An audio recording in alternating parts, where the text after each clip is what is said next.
আসসালামু আলাইকুম সম্মানিত দর্শক।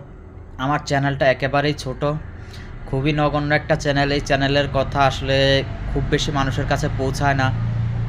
তাই আমি আপনাদের কাছে অনুরোধ করব আমার চ্যানেলটাকে একটু শেয়ার করবেন এবং যাদের দৃষ্টির মধ্যে পড়ে, মানে দৃষ্টি সীমানার এরিয়ায় আমার কথাগুলো যায়, তারা দয়া করে আমার চ্যানেলটা সাবস্ক্রাইব করবেন।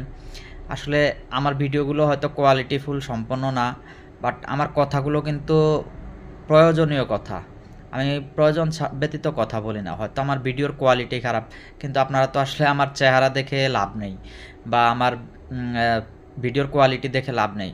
কথা যেটা বলি সে কথাটার মূল্যায়ন করা সম্ভব কিনা বা মূল্য আছে কিনা দেশের জন্য, জাতির জন্য, এই আমার কথাগুলোর মূল্যায়ন করা দরকার কিনা সে বিষয়টা দয়া করে বিবেচনায় নেবেন। আসলে আমি তেমন একটা অর্থনৈতিকভাবে সচ্ছল ব্যক্তি না, তাই আমার ভিডিওর কোয়ালিটি আপডেট করতে একটু সময় লাগবে। সে পর্যন্ত দয়া করে আপনারা আমার পাশে থাকবেন, আমার ভিডিওগুলো শেয়ার করবেন এবং আপনার ভাই বন্ধু প্রতিবেশী যারা আছে তাদেরকে রিকোয়েস্ট করবেন আমার চ্যানেলটা সাবস্ক্রাইব করার জন্য।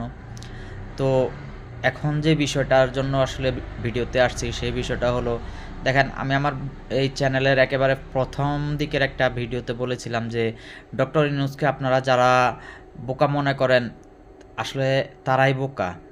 আমিও যদি ডক্টর ইউনূসকে বোকা মনে করি তাহলে আমি বোকা।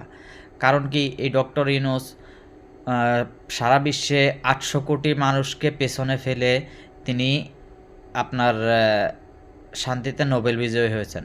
মানে শান্তিতে প্রত্যেক প্রতিযোগিতায় একজন চ্যাম্পিয়ন হয়, শান্তি প্রতিযোগিতায়, মানে একজন নোবেল প্রাইজ পায় শান্তি ক্যাটাগরিতে। মানুষের শান্তি বা মানুষের জীবন মান উন্নয়নের জন্য একজন ব্যক্তি আপনার নোবেল প্রাইজ পায়। তো সেই একজন ব্যক্তিকে পেয়েছে এই ডক্টর মোহাম্মদ ইউনূস পেয়েছে। এখন কথা হলো তিনি কতজনের সাথে প্রতিযোগিতা করেছেন। সারা পৃথিবীতে বর্তমানে জনসংখ্যা ৮০০ কোটি।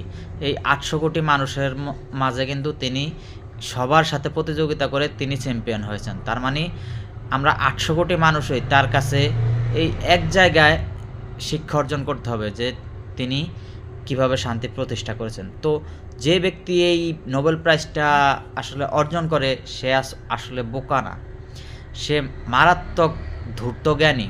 এখন কথা হলো সে বোকার মতো সেজে থাকে, এটা কিন্তু আসলে তার প্রকৃত রূপ না। তার